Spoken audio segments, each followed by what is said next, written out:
কাজের মধ্যে 2 নম্বর হলো আল্লাহ ছাড়া পৃথিবীর কোন মানুষের উপরে নির্ভর করা যাবে বলেন না যাবে? এই যে আপনারা আসছেন, এখানে আসার তৌফিক কে দিয়েছেন? এই যে আমরা 4টা খেয়ে এসেছি অথবা খাই নেই, যারা খেয়ে আসছেন তারা পেট শান্তি, আপনার মন শান্তি।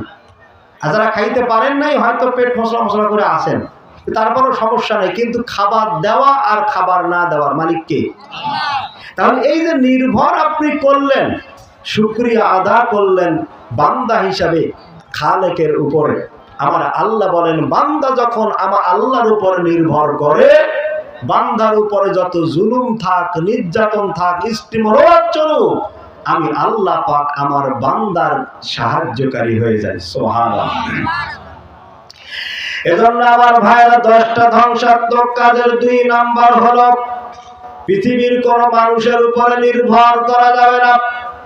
একটা মানুষের দুঃখ আসতে পারে, কষ্ট আসতে পারে, একটা মানুষের দুঃখ দুর্দশা অসুখ বিসুখ সবকিছুই থাকতে পারে, কিন্তু এইটা সাময়িক হলেও এই অসুখ দেওয়ারও মালিক যিনি, অসুখ থেকে হেফাজত করারও মালিক তিনি।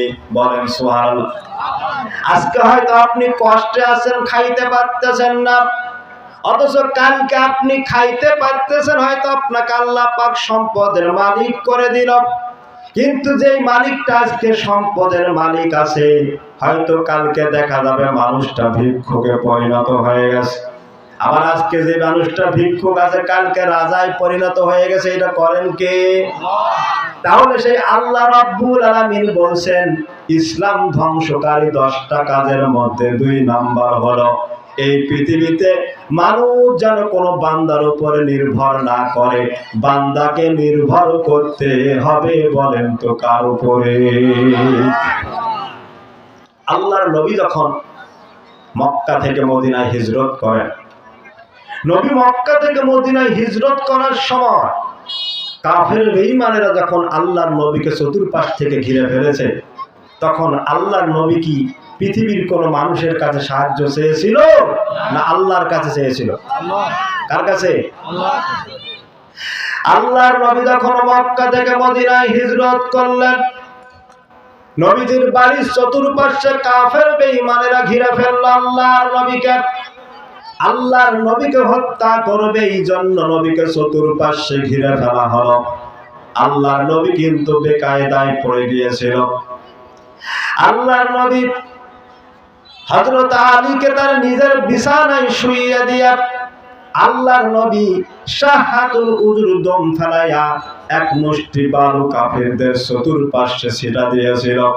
আল্লাহ রাব্বুল আলামিন বলেন, হে নবী, তোমাকে পৃথিবীর কোন মানুষ কাফের বেঈমান থেকে বাঁচায় নাই, বরং আমি আল্লাহ রাব্বুল আলামিনের উপরে নির্ভর করার কারণে আমি আল্লাহ পাক বিশ্ব নবীকে কাফেরদের হাত থেকে বাঁচাই দিয়েছিলাম। এজন্য আমার ভাইরা, নবীদেরকে তারা হত্যা করতেছিল। এই হত্যাটা শুধুমাত্র আজ নয়, আগেও চলছিল। আজ বাংলাদেশে এমন কিছু নাস্তিক আর বেঈমানেরা আছে, তারাও আলেমদেরকে ফাঁসির কাস্টে ঝুলিয়ে হত্যা করেছে। সেরকম সাধু মনে হয় বাংলাদেশে নাই? আছে? তাহলে এই হত্যাযোগ্য কায়দাটা কিন্তু শুধুমাত্র আজকের খেলা নয়, এইটা কিন্তু অতীত যুগেও ছিল, বিশ্ব নবীর উপরেও ছিল। আল্লাহর নবী যখন মদিনায় হিজরত করতে লাগলেন, মদিনায় হিজরত করার সময় কাফের বেঈমানরা যখন বিশ্ব নবী মদিনায় যাচ্ছেন এইটা টের পেয়ে যাচ্ছে, হঠাৎ করে আল্লাহর নবী গারে হেরা গুহায় বিশ্ব নবী আবু বকরকে নিয়ে সেখানে আশ্রয় গ্রহণ করলেন। আশ্রয় গ্রহণ করার পরে একটা কবুতর সেখানে এসে ডিম পেড়ে দিল। মাকড়সা এসে ওই গারে হেরা পর্বতের গুহার মুখের মধ্যে মাকড়সা জান ভরে দিল। একটা কবুতর এসে সেখানে ডিম পেড়ে গেল। এইরকম করতে করতে কাফের বেঈমানরা যখন গারে হেরা গুহার মুখের কাছে চলে আসছে, আল্লাহর নবীকে হযরত আবু বকর সিদ্দিক রাদিয়াল্লাহু তাআলা আনহু বললেন, নবীজি, আমরা মনে হয় ধরা খেয়ে গেলাম, আর বাঁচার কোনো উপায় নাই।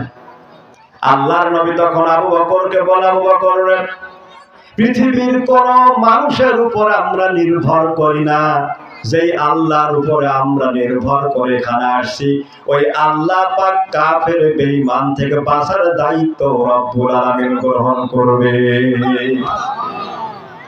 এজন্য কোরআনে হাকিম মানুষকে জানায় দিয়েছে, ইযহুমা ফিল মুকাদি ইয ইয়াকুলু লিসাহিবিহি লা তাহজান ইন্নাল্লাহা মা'ানা। আল্লাহু আকবার। ওরে আবু বকর, তুমি কান খুলে শুনে রাখো, শুধুমাত্র আমি আর তুমি নয়, এই পৃথিবীতে যত কাফের বেঈমান আছে, আল্লাহর নবীর উত্তরসূরি আলেমদেরকে যারা যেই রকম নির্যাতন জুলুম নিষ্পেষণ চালাক না কেন, তারা হয়তো মনে করতেছে আলেম শেষ হলে সব শেষ হয়ে যাবে। তারা হয়তো চিন্তা করতেছে আল্লাহর জমিন থেকে কোরআনটাকে শেষ করে দিলে সব শেষ হয়ে যাবে। কিন্তু বাতিলরা আজও জানতে পারে নাই আল্লাহ পাক এই কোরআনুল কারীম বিশ্ব নবীর মাধ্যমে পাঠাই দিলেন, আর আল্লাহর উপরে নির্ভর করার কারণে ওই কোরআনটাকে রক্ষার দায়িত্ব আমি আল্লাহ পাক নিজ হাতে গ্রহণ করেছে। সে আল্লাহ নাই? বলেন আছে না? না। তাহলে নির্ভর করতে হবে কার উপরে? সবাই বলেন কার উপরে? বলছিলাম ইসলাম ধ্বংসকারী 10টা কাজ আছে। 1 নম্বর হলো আল্লাহর সাথে কি করা যাবে না? শিরক করা যাবে না। নাম্বার 2 হলো এই পৃথিবীর কোন মানুষের উপর আমরা নির্ভর করব না। আমরা নির্ভর করব কার উপরে? সবাইকে বলতে হবে কার উপরে? আল্লাহর উপরে।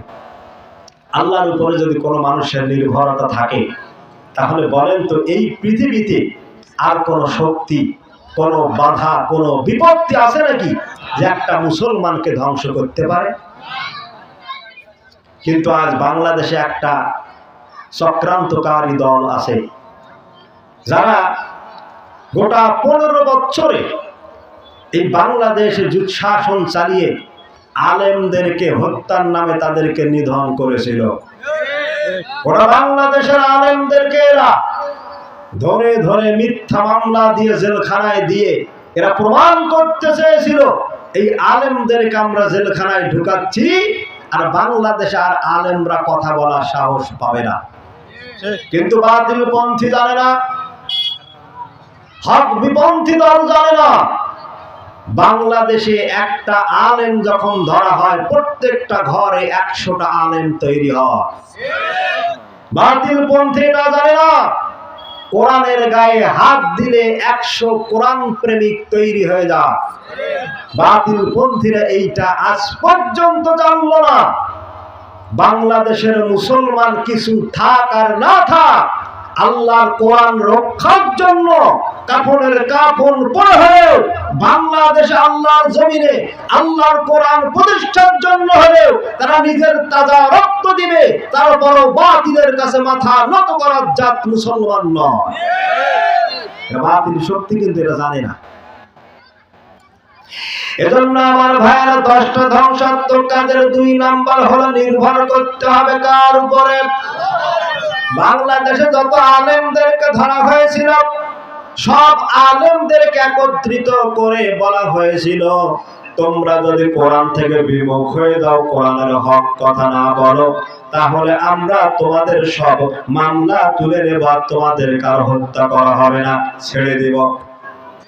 সব আলেম কিন্তু এক মুখে বলেছিল, দুনিয়ার মানুষেরা শোনো, বদরের যুদ্ধে 313 জন সাহাবী মিলে কাফের বেঈমানদের বিরুদ্ধে, তারা 1000 সৈন্য ছিল, তাদের বিরুদ্ধে যুদ্ধ করে বদরের প্রান্তরে 313 জন সাহাবী যুদ্ধ করে প্রমাণ করে দিয়েছে, ও দুনিয়ার মুসলমানেরা শোনো, কাফের বেঈমানেরা শত শত হাজার হাজার লক্ষ লক্ষ থাকলেও মুসলমানের মনে যদি ঈমান থাকে আর মুসলমানের তাওয়াক্কুল যদি আল্লাহর উপরে থাকে, নারায়ে তাকবীরের ধ্বনিতে বাংলাদেশে আল্লাহর কোরআন কায়েম হওয়া সম্ভব।